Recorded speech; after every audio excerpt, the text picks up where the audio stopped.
New Jersey. Now to the pick four, which started in the second race when letter E, What a Queen, was the winner, pacing in 2:01 and 3/5 for Regine Daniel.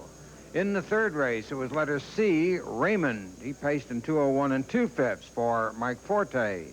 And in the fifth race, which turned out to have a scratch when Brawny Hanover was scratched, the winner was letter A, Next Dance, 2:01. They kept getting a tick faster as the evening went on with Hervé Filion. So as we enter the finale to tonight's OTB Pick 4, it is E, C, and all. And there's another scratch here in the sixth race, so there are no probables, but one, letter A, Max's Image, is 4-1. 2, letter B, Sure Image, is the 8-5 favorite, and 3, letter C, Did Done Do, is the third choice at 7-2. Carmine Abatello is driving Did Done Do. Then comes Most Happy Glenn at 21-1, and the scratch, the E horse, 5E, Most Happy Cash, out. 6F, Gold Exchange, is 2-1, second choice. All Woods Bow and Some Show are long shots, and Bob Meyer has the call for the sixth. They're off. Most Happy Glenn, the center track, tries for the lead. Sure Image in between horses second. Max's Image along the rail third. All Woods Bow the outside fourth. Did Done Do on the rail fifth. Gold Exchange sixth. Some Show seventh. Around the turn down the backstretch, Sure Image leads about 3/4 of a length. Most Happy Glenn the outside second. Max's Image on the rail third. Gap of a length and a half. All Woods Bow is dropped in fourth. 2 lengths back to Did Done Do fifth. Gold Exchange sixth. Gap of 5 lengths. Some Show seventh. Quarter time is 28-2. At the paddock turn the first time, Sure Image leads by 1/2 length. Most Happy Glenn parked out second. Max's Image on the rail third. All Woods Bow fourth. Did Done Do fifth. Gold Exchange sixth. Gap of 3.5 lengths. Some Show trails to field seventh. As they come by the stands the first time, Sure Image in front by 3/4 of a length. Most Happy Glenn the outside second. Max's Image on the rail third. All Woods Bowl on the inside fourth. Did Done Do up on the rim fifth. Gold Exchange sixth. Some Show seventh. Halftime, 59 seconds flat. Around the clubhouse turn the second time, Sure Image has the best of it by a length. Most Happy Glenn still parked out second. Max's Image on the rail third. All Woods Bow on the inside fourth. Did Done Do alongside fifth. Gold Exchange moves 3 wide on the outside sixth. Some Show seventh. Down the back stretch, Sure Image in front by a length. Max's Image on the rail second. Gold Exchange the far outside third. Most Happy Glenn dropping back fourth. All Woods Bow on the inside fifth. Some Show sixth. 3/4, 129-4. Around the far turn, Sure Image on the inside. Gold Exchange on the outside. Head and head for the lead. Gap of 2.5 lengths. Max's Image third. All Woods Bow fourth. Some Show on the rail fifth. Most Happy Glenn sixth. They come to the top of the stretch. Sure Image along the inside still has the lead by 3/4 of a length. Gold Exchange the outside second. Max's Image third. Through the stretch, Sure Image in front with Gold Exchange down the center track to get the lead. Gold Exchange in front. Here's the finish. 6F. Gold Exchange, a winner by about 1.5 lengths. Looks like 2B Sure Image hanging on for the place spot. We'll wait on the photo for the show position. 1 mile in 2 minutes and 2/5 of a second. And now let's go back to Stan Bergstein. Walter Case gets the job done with 6-letter F Gold Exchange, owned by 3 veteran owners here in the New York area, Manny Halbert, Meyer Ackerman, and Robert Suslow, and trained by Jean Drolet. The 3-year-old Brett Hanover colt pays $6, $3.60 and $2.60. The place horse, however, was 8, letter H, Some Show, $12.40, $3.80, getting up in the final leap, and 2B, Sure Image, saved the show, $2.40. The 6 and 8, F and H Exacta, $67.40. And tonight's OTB Pick 4 with the 2 scratches makes it an E-C all and all race. So if you have E and C, What a Queen and Raymond, you're a winner, $28.50. John Dockery, my colleague, takes a look and some thoughts on handicapping. Here at Yonkers Raceway, as at all the tracks across the country, the harness racing experience, of course, is double-edged. It's the sport itself, the drivers, the trainers, the competition, but it's also the game. It's wagering, it's odds, it's handicapping, which brings me to our new feature here on the show, Handicapper's Corner, and to Phil Bogner from Sports Eye, who knows a little bit about the subject. And Phil, I guess my first question would be, what are the major factors that you consider when handicapping a race? Well, I suppose the most important thing when you're looking for a horse to play has got to be his current form. You want to bet a horse who's been racing well of late, or at least if he hasn't been winning, horse that's been trying, horse that's been he shows moves to the outside. Not a horse that just goes around the track and doesn't try. That's got to be the most important factor. What are some of the other factors that you consider? Well, you always want to bet a horse that has one of the top drivers. At this track, you'd want Michelle LeChance, Carmen Abatello, or as of this year, Walter Case has become everyone's favorite. It seems he's winning with almost everything. And I guess post position's got to be another major factor, especially on the half-mile track. Horses from the outside post are just at a very big disadvantage, and the majority of the races are won by the horses through post positions 1 through 4.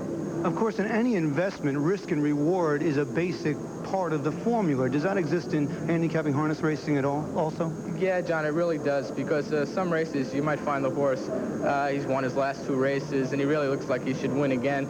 But the horse is being sent off less than 3 to 5, and you're laying the track odds in that situation, and you don't want to do that. You might want to look for another horse that's been finishing 3rd or 4th for this horse, but perhaps he's been having a more difficult trip. He might in actuality be just as good as the other horse, and he's going to get a much better price. You're going to have much better value for your investment in that situation. Now, Phil, I know handicapping is scientific. It's supposed to be objective. It's not supposed to be emotional.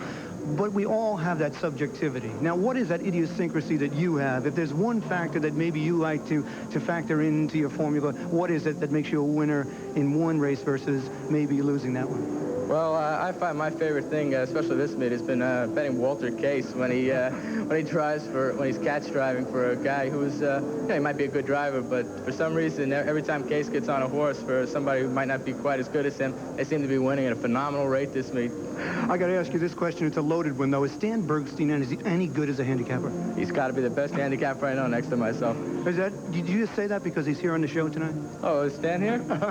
Listen to that. Is Stan here? Yes, he is here, folks. And he'll be back right after this. He's going to be talking about Horse of the Year right after these messages. Stay with us.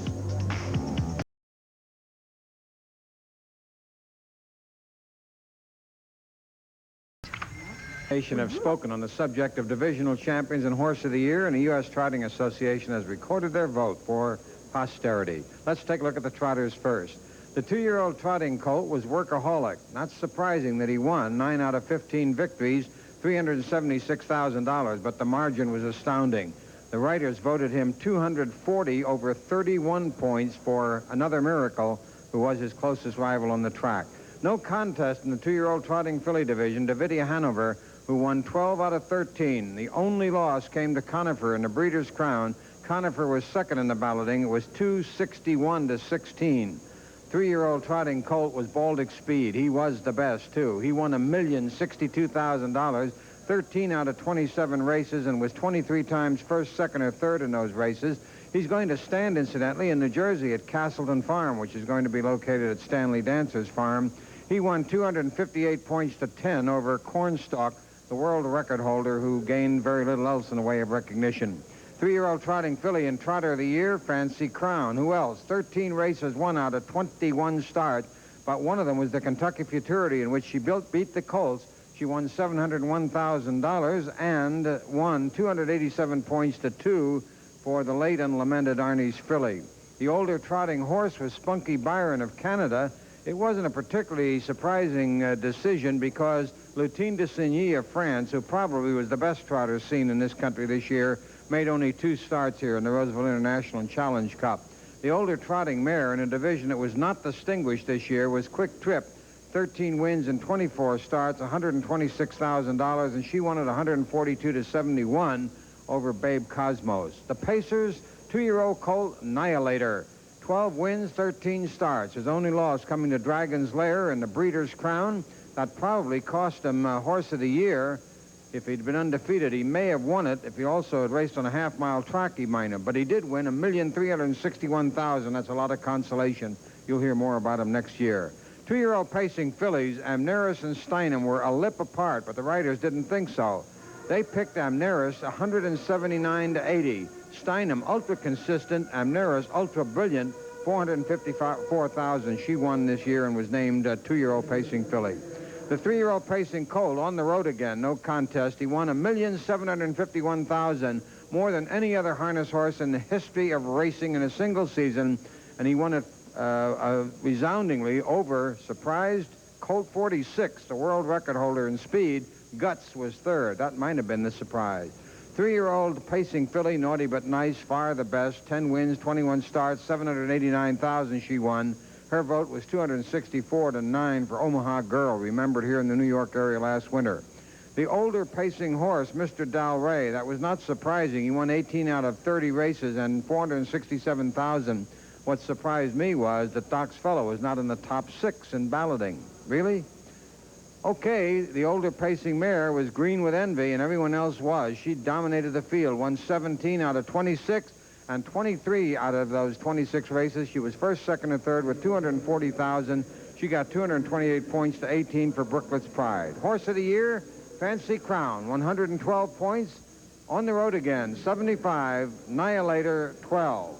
Next year, another chapter.